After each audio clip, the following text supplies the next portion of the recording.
I want to talk to you in this podcast about something called stages of faith.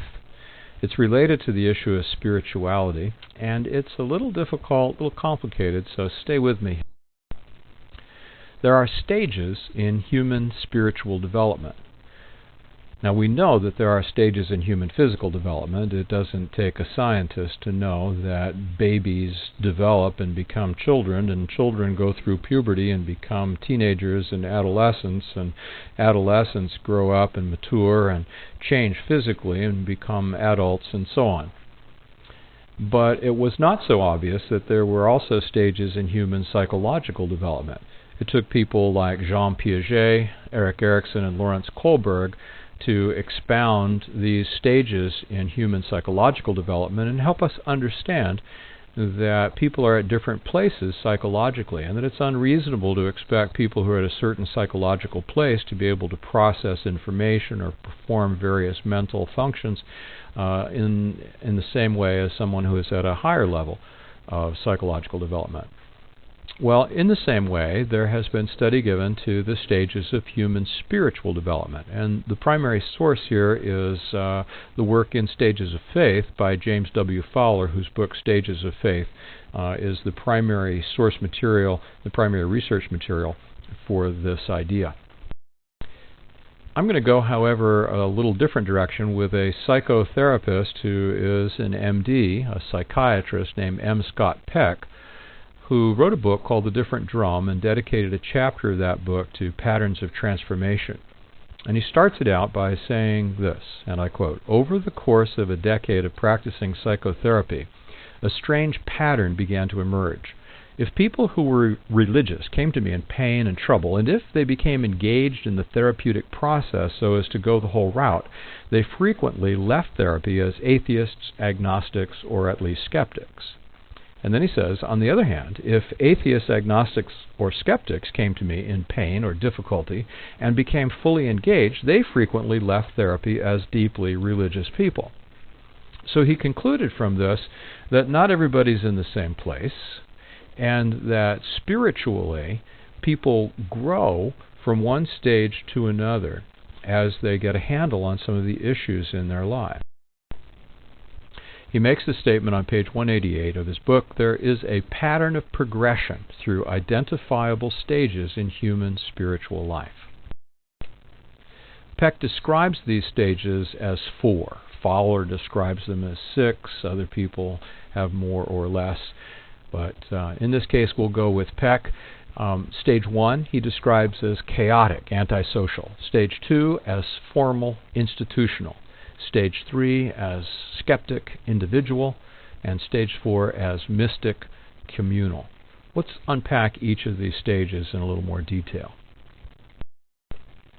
Stage 1. Peck says this is characteristic of young children. In fact, it's normal for young children to be in Stage 1. It is not, however, normal for adults to be there, but perhaps 1 in 5 adults, by his estimate, are in Stage 1. He calls this the stage of undeveloped spirituality. He labels it antisocial because adults who are in this stage are generally incapable of loving others. They are, like young children, very egocentric, and relationships are all about what they can get out of them and tend to be self-serving. Hence the word antisocial. He also labels the stage chaotic because adults who are in this stage are basically unprincipled. They have no principles by which they live their lives, and so, as you might expect, they generally get into trouble. Now, with children, we parents teach them principles by which to live their lives, but these 1 in 5 adults who are in Stage 1 never picked up these principles, and so they don't know how to live, they don't know how to get along, they don't know how to function. And so, predictably, they usually get into trouble. They get into trouble with the law, they get into trouble with drugs, with alcohol, they can't hold a job. If they really face up to the reality of their lives, this can be an extremely painful moment of self-discovery for them. But it can also lead them to growth from stage 1 to stage 2. And this growth is often extremely traumatic, takes the form of a sudden and dramatic conversion for many people. When they move on to stage 2, they are in an entirely different place spiritually. Now, Peck says this is the normal latency period for children, and children in stage 2 are doing just what they ought to do. But he also says that most adult churchgoers are in stage 2. He calls this stage formal, in that people in this stage love forms. They love rituals, they love liturgy, they love rules. Maybe you've come into contact with some of these people in church who, if the minister changes the order of service, are all bent out of shape. If anything changes in the church, they have a really hard time handling it, because church is their stability. Church is their rock. Church provides order for them. They want rules. They want rituals. They need that kind of stability. Now, some of these adults actually find this kind of stability in other kinds of institutions, but institutions they must have. For some, the institution will be a jail, and they will be model prisoners in jail, and they might get released for good behavior. And within 2 weeks, they've committed a whole host of crimes and find themselves right back in jail, where once again they're model prisoners, because the jail provides the kind of formal structures that they need. Some of these people will do well in the military, where the military will tell them what to do and when to get up and how to brush their teeth and how to make their bed. But for most people, they will find the forms that they need, the rituals and the liturgies and the rules that they need in the church. Now, in the church, they will tend to value rules and regulations and keeping things the same. Their view of God will almost always be that God is transcendent, far away, external. They will tend to see God as the cop in the sky who will get you and give you a ticket if you don't keep the rules. But once again, as they grow and as they develop, they can come to the place where they begin to see that there's more to life than living according to all of these rules and having external realities control them from day to day. And so they may move on from stage 2 to stage 3. Now, stage 2 people make wonderful citizens. They make great parents. They do really well in society. They love order. They keep the laws. They do really well with their children. And if they do really well with their children, then the children tend to internalize what the parents are teaching them, and then the children, if not the parents, are ready to go on to stage 3, and this is especially traumatic for their parents.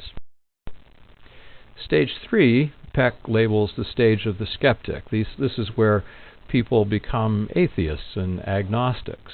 These people often become scientists who are dedicated to discovering the truth. And one of the things that they do is to question everything, and including the religion that they got from their parents.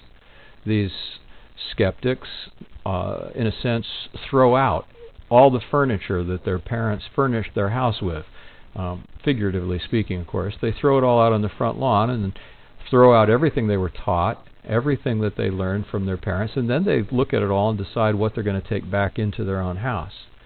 They tend to be individuals, not because they don't value relationships, but because they know who they are and they don't need other people telling them what to think or what to do.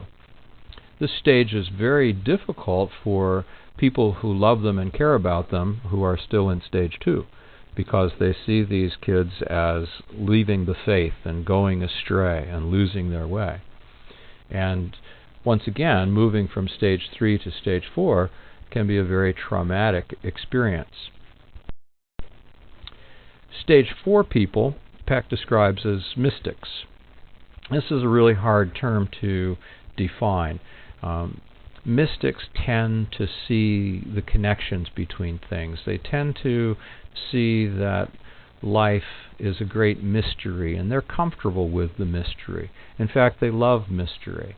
They tend to see that somehow things are related at a deeper level, that people are related at a deeper level, and so Peck calls them communal.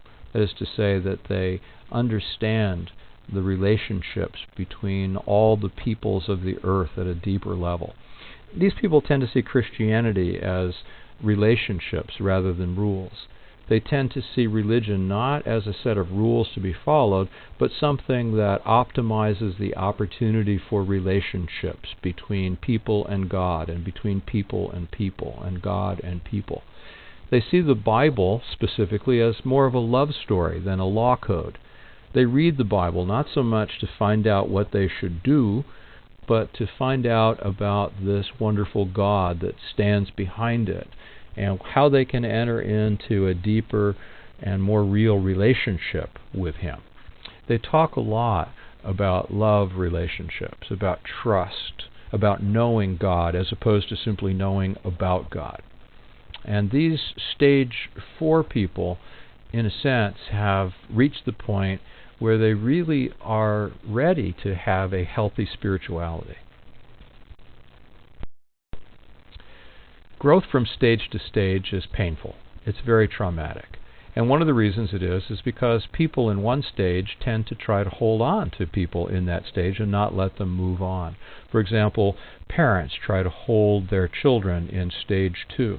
And when their children try to move on to stage 3, the parents resist. They get the minister to talk to them.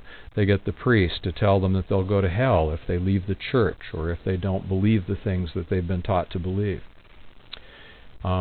Stage 2 people are not much threatened by stage 1 people. They simply see them as sinners.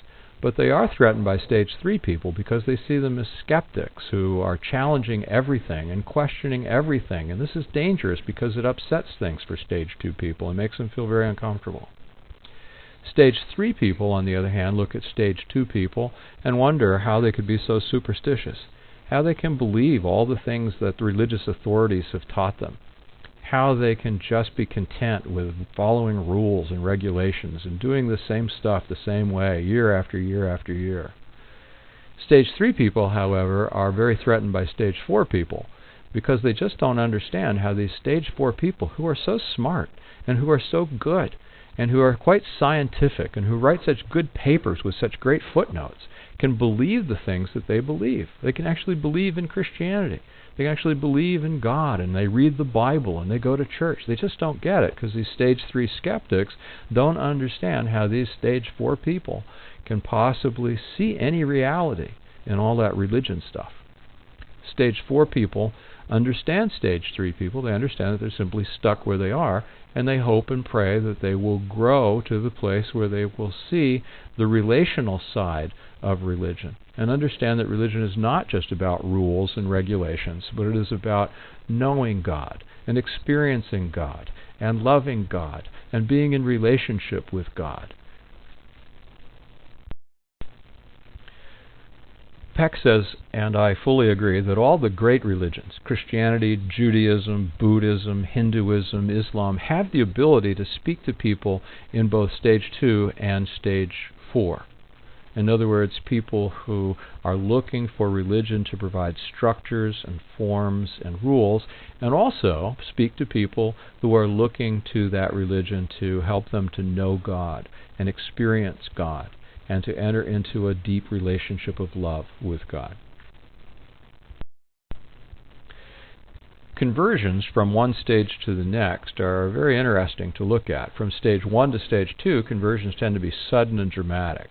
This is the drunkard who has the experience of being suddenly converted, of meeting Jesus, and of totally being transformed and never touching a bottle again and becoming a model citizen, and tends to join a fairly conservative, even fundamentalist church.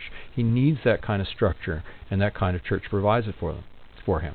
Conversion from stage 3 to stage 4 tends to be more gradual and more gentle. The skeptic looks and thinks and wonders about the things that stage 4 people are telling him that he has trouble believing, but he'd like to because they have such peace and such confidence, and they seem to be so wise, and he longs to have that kind of thing because his skepticism has left him empty. But gradually, over a period of time, gently, as the Spirit woos him, he comes to the place where he begins to discover that there is a different kind of God than the kind that his parents or his priest or his rabbi or his pastor taught him about. A God of love and a God of grace, a God that it's more important to know than to know about. Now, interestingly enough, there's also a kind of conversion that happens from stage 2 to stage 3. And this one's very hard for parents in the church to allow. This is the place where the rule-keeping, religious kid becomes a skeptic. Parents try to prevent it. The church says it's bad. But in reality, it's a very good thing, because the only way that you can grow is to go through that skeptical wilderness. The only way that you can come to the place where you know God and experience God and love God is to move to the place where you question everything. So what really needs to happen is that parents and pastors need to encourage people to doubt, but that's a very hard thing to allow. Now, as we think about people who are going through health crises, people who are ill, we have to realize that people are in all these different stages. And we have to understand that just because we're in one stage doesn't mean that they are. And we've got to try and adapt our spiritual conversation to the place where these people are. If we can do that, then we will be able to communicate to people across all these stages. And we ourselves will be able to move from one stage to the next and to grow and become more and more firmly alive in those higher stages of spiritual development.